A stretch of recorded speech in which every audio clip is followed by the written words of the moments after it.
just every inch of the shape of the body and adipose tissue, just like my love for it, and I think many of you in this room. So he went back and got a degree in anti-aging medicine and aesthetic surgery.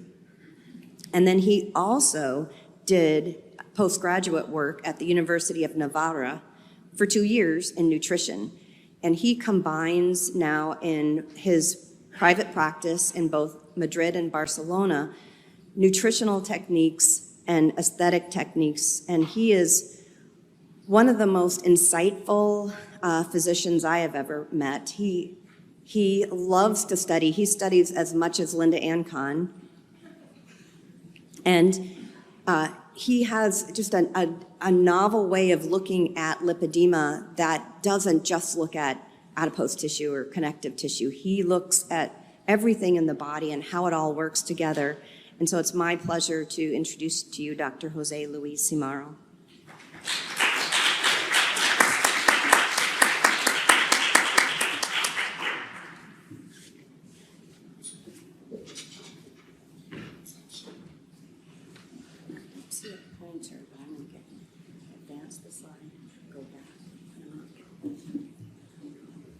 Well, thanks to the organization for inviting me to speak here. I know this is really important in order to everybody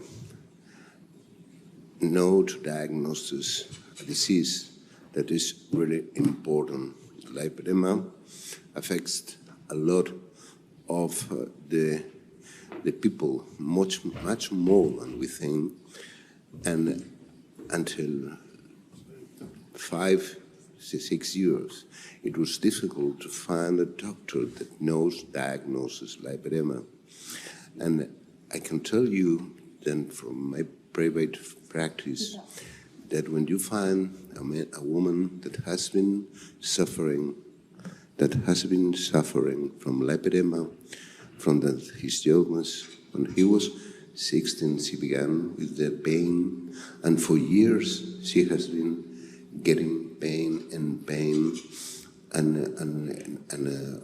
each day she see that she was earning fat, and nobody understood her. And she goes to many doctors, and all of them say, what you have is to close your mouth because you eat too much. And she sees that for the time she's worse and worse. And you find her after 20 or 30 years of suffering of this, and suddenly she knows that she has a disease, that she has not a problem that she eats too much and she doesn't make exercise, and she has a problem. It's very common that she begins to cry and say, oh, at the end somebody knows what I have. I can tell you it's a pity, and we should explain to all our colleagues that this is the disease and we should know to diagnose it. Is everybody hearing him okay? Okay. Thank you. Well, in 27, I was dedicated to the aesthetic medicine of the body especially, and I show that some of those women that I treat doesn't lose weight in the legs, and I ask me why, what's the matter here? And I began to study the problem, and from this to now I discovered what lipedema was. And when we investigate from the clinics of lipedema, I used to diagnose this every day 2 or 3 women with lipedema in the Lipedema Institute at Madrid. And we began to make a new discoveries of how it was, how it's matter, and just studying, especially Dr. Hertz and others, we discover the problem, and we have discovered a new treatment, a non-surgical treatment. but we will not speak about that. What we have discovered is why the lipedema, why the problem, because until now, we didn't know why it began.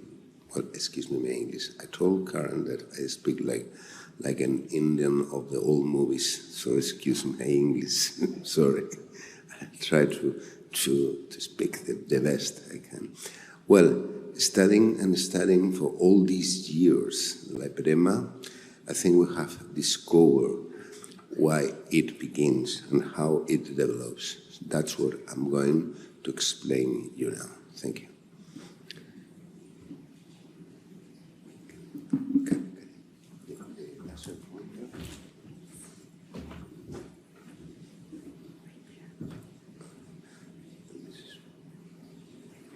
Here is it. Well, about my presentation, this is my disclosure slide, but I usually in my conference have, as I say here, that usually in my conference there are little text and a lot of images, but as my English is not very good, in this conference I have said a lot of text in order that if you don't understand me or I'm not able to explain everything, you can read it and you will understand what I want to say. Well, the translations, the good translation, I have to say Google and DeepL has helped me, but the errors are mine. Well, let's begin. In the body, there are adipose tissue layers and zones. You see that the men used to have android adiposity, and usually the men gain fat in the abdomen, and the woman get fat as adenoid fat. There are two different kind of fat. The fat that is inside the abdomen is called visceral adipose tissue, but the fat that is under the skin is subcutaneous adipose tissue. The subcutaneous adipose tissue is completely different than the visceral adipose tissue. Excuse me.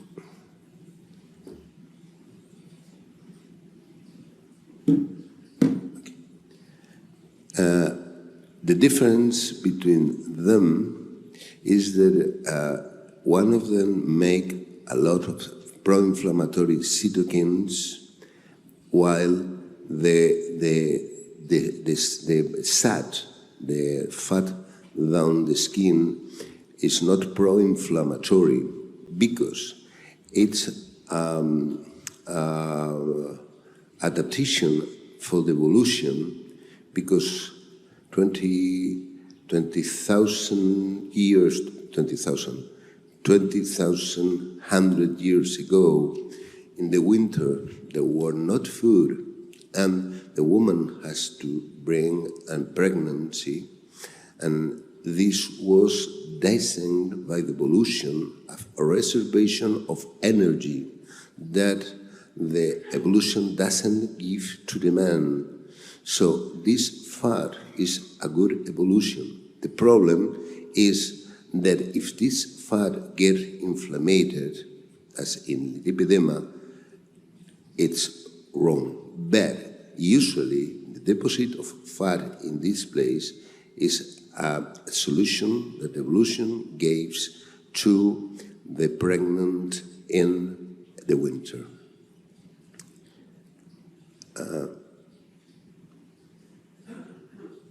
The origin of both fats is completely different, and this is important because they will respond to diet and other things in different way, and as this fat is inflammatory, That's why the man has more strokes, more inflammation until the menopause. Then, as the estrogens goes down, the situation changes. But until this moment, the fat in the woman is not inflammatory usually, but the fat in the man is inflammatory.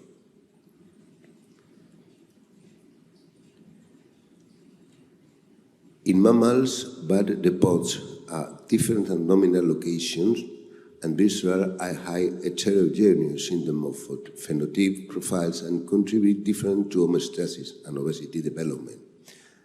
This heterogeneity is due to the different behavioral themes from each depot. Later studies demonstrate that in vivo hyperplasia in VAT varies according to specific depot and the sex, being influenced by sex hormone. While males have higher potential for expansion by hyperplasia, females exhibit what hyperplasia in both visceral and subcutaneous depot after a high-fat diet. So see, when you have a fat diet, the man gains what in the abdomen, but the woman gets sat in the hips. This is different because this is inflamed adipose tissue, and this is not.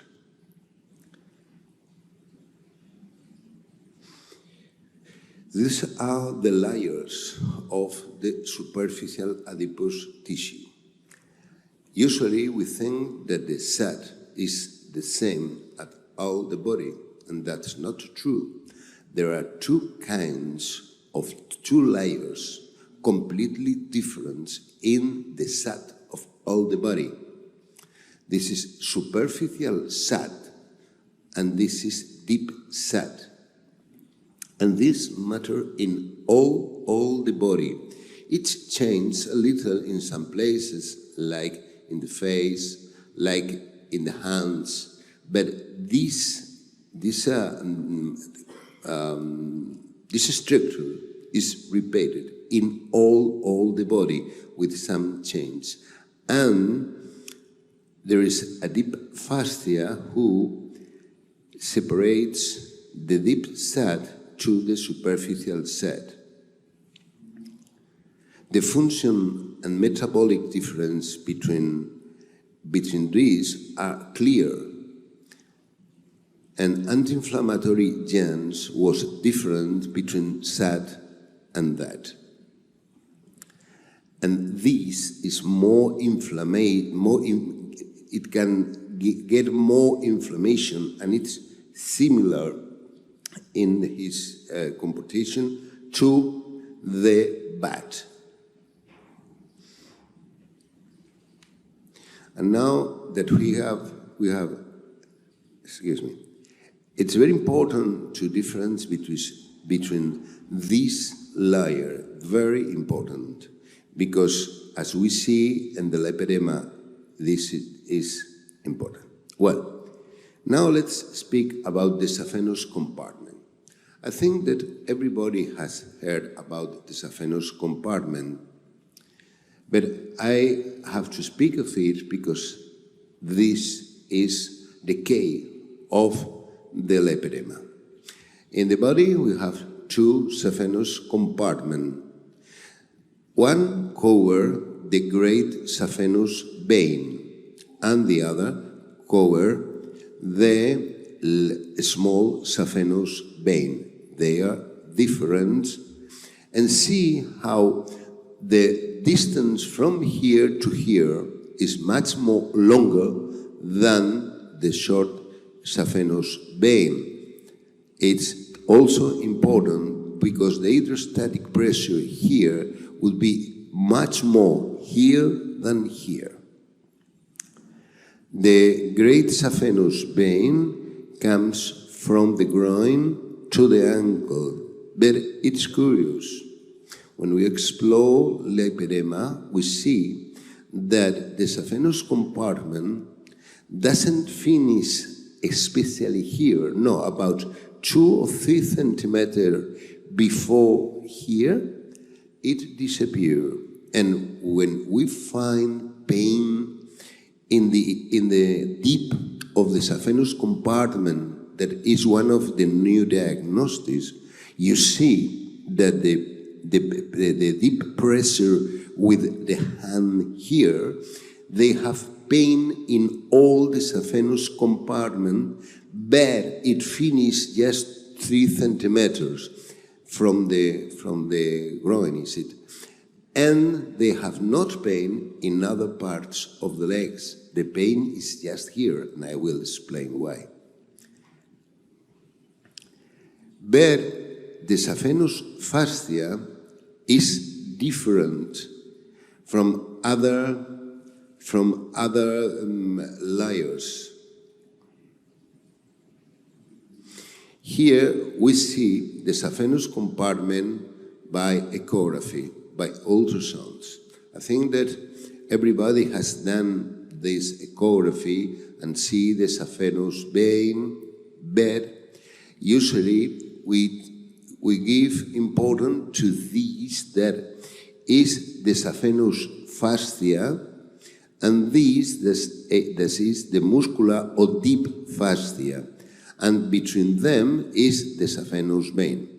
But usually we don't give importance to this, and this is the superficial fascia. Remember, superficial fascia? Superficial fascia. It's very important, this and the next draft, because in the leg we have 3 layers of fat that there aren't in other parts of the body. First layer, second layer, and third layer. It has inside the saphenous sac. So deep sac, superficial sac, and saphenous sac. The adipose tissue that fills the saphenous compartment is separated from the deep sac by the saphenous fascia. And this is important because, as I told you, the saphenous fascia is very, very strong. Is thick and thought, more like an aponeurosis.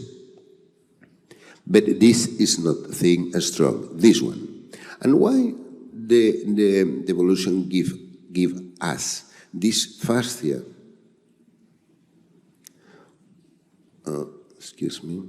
The adipose tissues that fills saphenous fat is separated. Well, now, if we see, this is the real scheme of the saphenous compartment. Superficial sac, deep sac, and here is the saphenous compartment that has his own adipose tissue that is different from the deep sac and saphenous sac. It's different, and this difference is very important.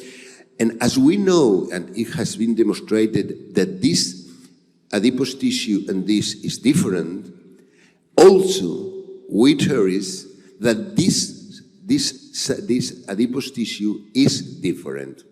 So inside the saphenous compartment, we have a vein. It has been demonstrated there is also a nerve, but you see, what is this? What is this? Lymphatic vessel inside the saphenous compartment? Have you ever heard about that? Yes. There is a lymphatic vessel inside the saphenous compartment, and it has been described long time ago. In 1959, Jacobson and Johansson says that in the leg, the the lymph trunk accompany the great saphenous vein and the small saphenous. They said this long time ago, but in this year, Schacht et al. Described that the lymphatic vessels run parallel to the saphenous vein. The saphenous vein were located intrafascial, so down the saphenous fascia, whereas in the groin a greater number of collectors were placed. And I have said this to the surgeons. Therefore, the risk of injuring the lymphatic collector and inducing lymphedema to minor trauma is greater to the proximal part of the legs. And this is important. Take care, those that make surgery of the lipedema, that inside the saphenous compartment there are lymphatics. And if you broken that lymphatics, you will get a lymphedema post-chirurgic. But later, in 2013, Pan and al. Demonstrated that lymphatic vessels run inside the greater and lesser saphenous compartment. And here you can see it. They show that there are lymphatics inside the saphenous compartment of the great saphenous vein and the small saphenous vein. So it can be discussed. There are lymphatics in this saphenous compartment, in the short saphenous and the great saphenous. Then, even more, in 1972, Victor and Yamakasi in 2013 demonstrate that there is a superficial lymphatic system and a deep lymphatic system. See that the superficial lymphatic system is that goes inside the saphenous compartment, but there are a deep lymphatic system. The superficial lymphatic system runs mainly near the greater and lesser saphenous vein, while the deep lymphatic system runs near the deep posterior tibial and popliteal vein, so it goes inside. Do you remember the veins, the deep vein system and the superficial system is the same. Is the same, but with one difference. There are not communication between the deep lymphatic system and the superficial lymphatic system as occurs in the veins that they have perforators. The lymphatic has not perforators, and this is important. See here that flow from the anterior superficial bundle to the deep lymphatic system of the calf has only been observed in 2 of the many lymphograms performed in our departments. There are more papers that say this, but I has bring this one. Well, see, 2 different superficial lymphatics pathway are observed in the lower extremity, the pathway parallel to the great saphenous vein and another pathway coincident with the small saphenous vein. Our results reveal that the lymphatic pathway accompanying the small saphenous vein is variably compared with the pathway that runs along the great saphenous vein, and this is important. Well, but now, Sainacoa is, for me, is one of the most important professors of lymphatic. In 3 very, very good papers, these 3 that I would say you to read it, he demonstrates that there are 4 pathways of lymphatics from the food. They say that these 4 places are these four that I have painted. This is the anteromedial, posteromedial, anterolateral, and posterolateral. And they drenate in different ways. Anteromedial group, in blue, this group run along the great saphenous vein. Well, let's stop. We are speaking, remember, about this is the superficial lymphatic system. And we will speak later about the deep lymphatic system, because the superficial lymphatic system has these four pathways. Anteromedial, this group ran along the great saphenous vein. Posteriomedial, this one and this one, run posteromedial, this one runs along the great saphenous vein too. So look, the half of the foot goes in with the great saphenous vein. The posterolateral group, this in red, this and this, goes through the small saphenous vein until the popliteal. But here it goes down and goes to the deep lymphatic system. All the others, no. But until the knee, of these four groups, there's the fourth is anterolateral group. This is the only one that travel along the lower leg in the anterior aspect.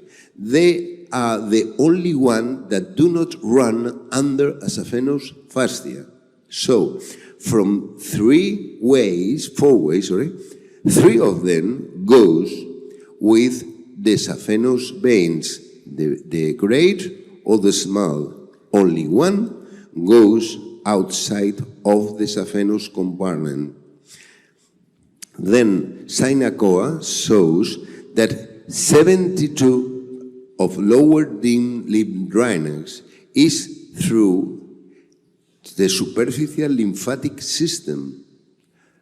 Deep lymphatic system carries only 28%.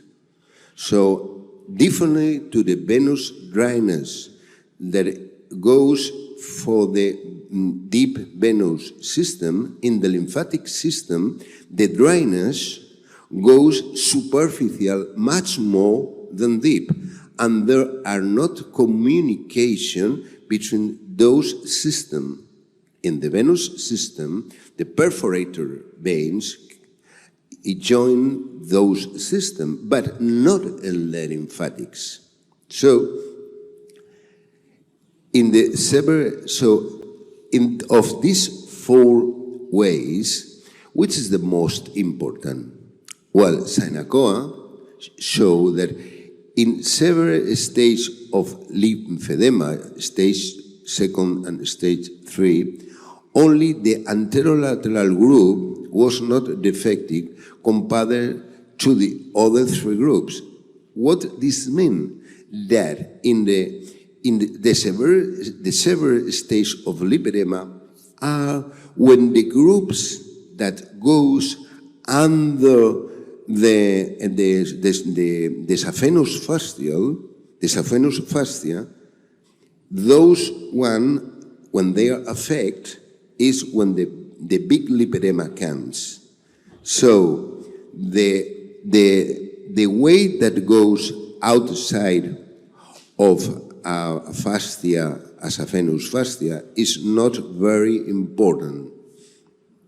Even more, the anteromedial and anterolateral, anteromedial and anterolateral, are minor lymphatic pathways, this and this. The most important lymphatic pathways are the posterior lateral and the posterior medial. These are the most important, and both then goes near to the great saphenous vein and the small saphenous vein. These that are important are inside a saphenous compartment. This is important because what it shows that when some of this space width is outside a saphenous compartment, it's less important. Now, this is a reason of what I said. First, this is the saphenous compartment. This, see? This is saphenous fascia, this is muscular fascia. Here is the veins, here is the nerve, and here is the lymphatic. This is saphenous compartment.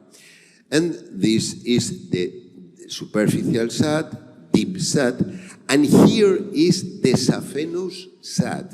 And this is important that this SAD inside the saphenous compartment would be affected in lipedema. And see how the vein, the superficial veins, are communicated with the deep veins by the perforators, but there's no communication between the deep lymphatic, remember 28% of the drainage, and the superficial lymphatics. No communication between them. This will imply a different pathologic effect of each one of them in the evolution of lipedema. And now this is a part of our theory, a very important part. Many authors, in relation to the saphenous compartment, have wondered what is its function. Some have concluded that one of its functions is to help with venous dryness during muscular systole, especially at the calf level. The contraction of the calf muscles during walking will cause a stretching of the saphenous fascia, narrowing the saphenous compartment and compressing the saphenous vein. Since the saphenous vein has unidirectional valves, this compression will produce an upward drainage. You can see here, this is relaxed muscle, and this is contract muscle during the gait. You see that the stretching of the saphenous fascia press the vein and the lymphatic, and as the existence of anti-reflux valves inside the veins and lymphatics too transform a compression movement into an upward draining movement of blood and lymph. This is very important, and many authors have speak about the possibility of this. First of them was Cagliati, but there's a Spanish one, a French one, and all this says in the papers that maybe this saphenous fascia works like this, and we think it's true. Since the saphenous vein has unidirectional valves, this compression will produce an upward drainage. On the other hand, the low distensibility of the saphenous fascia will partially but not totally prevent vein distension and thus its incompetence. And this is also important because Cagliati and many other authors has stated that the veins inside the saphenous compartment has less problem of dilated. Moreover, we affirm in our theory that the compression of the lymphatic vessels will also produce a centripetal drainage of the vessel. This is why Sainacoa sees that the lymphatic vessels that pass through the interior of the saphenous compartment are the most important in lymphatic dryness. He just sees it and says that these are the most important, but he doesn't know why. Well, this is the why. This is the same graph augmented in order you see it well. See, in relax, here is the saphenous fascia, the nerve, the vein, the lymphatic, and saphenous fascia, and deep fascia. When we walk, we tense this and compress, and it makes a drainage of this. And this is very important because this is the function that we will lose in lipedema, as we will see. But it's important to understand this part of our theory. The gate makes drainage. I remember yesterday in a conference about the space that one of the speakers about the lymphatics in the space, and they said that when we are sit, we lose drainage. Why? Because we don't move, we don't gate. And when we gate, we get drainage, especially of the lymphatics, because of the veins. You know perfectly about the muscular pump of the triceps surae. But here, there is a drainage when we walk. Therefore, and according to our theory, we should change two concepts. The venous dryness of the lower limbs is not only due to the effect of the muscular pump of the triceps suralis, soleus, and gastrocnemius, but also the contraction of the saphenous fascia, coordinated with the muscular systole of the triceps suralis, will pump venous blood upward. Second, the lymphatic dryness of the lower limbs is not passive. It's not passive. That's what we thought. It's not passive, and it's not due only to the rhythmic contraction of collecting collected lymph vessels. It's logical to think that if the venous dryness is active, since given the distance from the foot to the heart, it could not be otherwise. Lymphatic dryness must be also active, at least in the leg. You see the distance from the foot to the heart. How is that lymphatics can work and dryness and the venous? No, because there is active dryness. Furthermore, more than 70 lymphatic dryness is through the superficial lymphatic system, which has not connection with the deep lymphatic. Therefore, it could not be driven upward by the triceps suralis muscle pump. So, I think this is clear.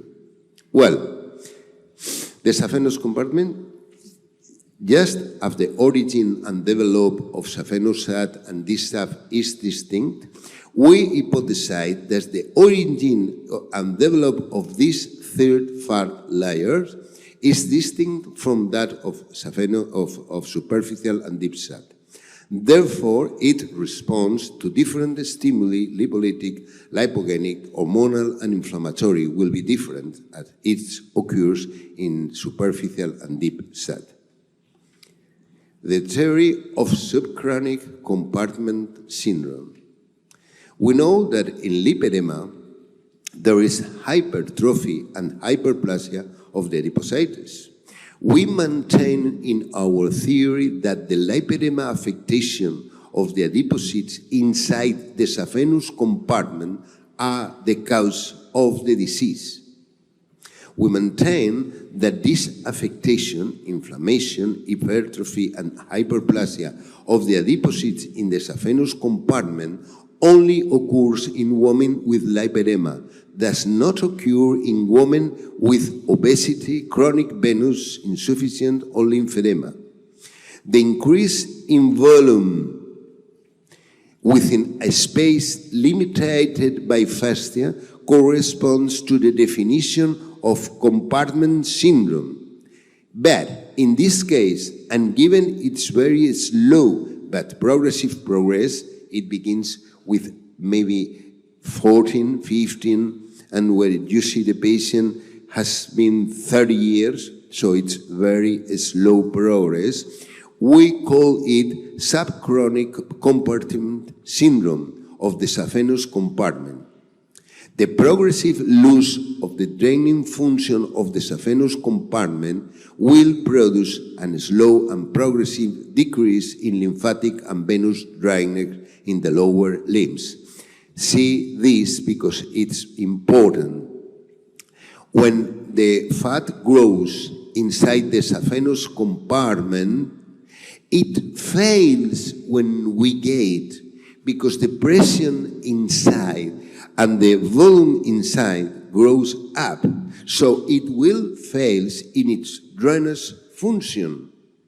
And if it fails, the pressure inside the lymphatic and the veins will be higher. But I don't know if you see this, and now you can read it. As the muscle elongates, maximum compartment distension due to hyperplasia and hypertrophy of adipose, loss of elasticity, maximal distension of the saphenous fascia. This is completely distended. Then, when you gate, as the muscle elongates, the traction of the saphenous fascia fails to compress the saphenous compartment. The increased pressure within the saphenous compartment prevents the saphenous and lymphatic veins from dilating. And this is important because there's not only pressure here, there's pressure in the vein. And the pressure on the vein avoid that it's dilated. And if it's not dilated, there will be not incompetence. And if there's not incompetence, the echo Doppler would say you, that's right, but that's not right, because the pressure is up. But with the Doppler, we don't see the pressure. We see the movement, and we see that it's not incompetence. As the vein cannot be dilated, it don't become incompetent, but there is a problem. The increased pressure within the saphenous compartment prevents the saphenous and lymphatic veins from dilating. There will be no dilatation and therefore incompetence of the saphenous vein, non-pathological echodoppler. However, the lymphatic and venous drainage mechanisms are impaired. But that's why in lipedema, it's very common that we make an echodoppler and says, there's nothing here. Yes, there is something, but we can see it with the echodoppler.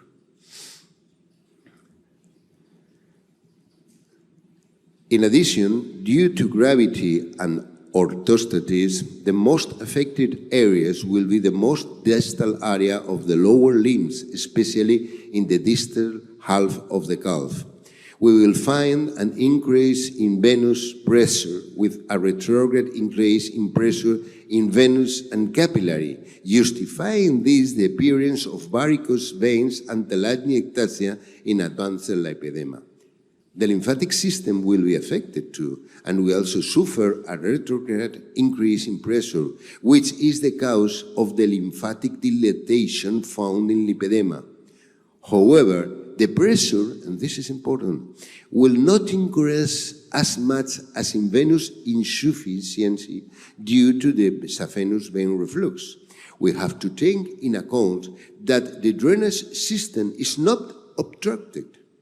Therefore, a very important increase in pressure cannot exist, and ulcers will not appear as in venous insufficiency. You see the difference, because many of my friends tell me, why not we see if there's augmented the pressure, we don't see ulcers and any other thing like in the venous insufficiency. It's easy. The drainage work, but it works. And the high pressure that used to be in the insufficiency of the saphenous, here is not, because if the pressure gets high, it can drainage. The compression exerted by the Lipedema adiposities will prevent dilatation of the saphenous vein, thus incompetence will not appear. For this reason, in lipedema, it's unusual to find saphenous insufficiency, and the Doppler ultrasound does not show reflux pathologies. In addition, lipedematous adiposities and inflammatory macrophages surrounding these adiposities release pro-inflammatory cytokines. The effect of these cytokines on the nerve that runs inside the compartment, added to the increased pressure that the nerve serves, will produce a neuritis of this nerve that will cause an increase in pain sensitivity. From here, I told you, when you suspect a lipedema, yes, take between your fingers deep the saphenous compartment, and the patient will tell you, oh, the real pain is there. I feel pain in all the leg, but especially in the saphenous compartment, where the neuritis of the nerve is big. And then they difference and say, yes, the pain is there. In the other part of the legs, I have a little pain, but especially there. Take between your fingers like this, take the saphenous compartment very deep, and then press, and you will see, like the patient says, the pain is here really, more than in any other part of the leg. The saphenous compartment, and this is curious because it says that our theory is true. Cagliati, I think it was in 2007 or maybe before, he showed us this in this paper. He says, in healthy legs, this compartment, he's speaking about the saphenous compartment, this compartment was so narrow, 1 or 2 millimeters, than the short saphenous vein was closely encased by the two fascia. Conversely, in legs that were swollen because of lipedema, the compartment of the short saphenous vein appeared enlarged up to 6 to 8 millimeters, and the greater amount of fat spread the short saphenous vein from its fascial wrapping. And here you can see the short saphenous vein. This is the saphenous fascia and the muscular fascia. And here is what I say. And he says, transverse section of leg swollen because of lipedema correspond to E-line traced with A. Here is it. Here is just what I say.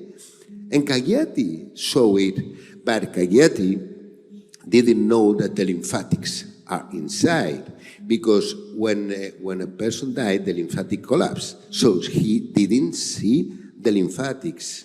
And he thought that maybe the contraction of the saphenous compartment drains, and he says it, but he don't affirm all that I have said.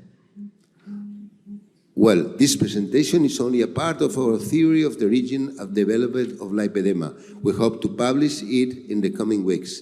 The paper that we're going to publish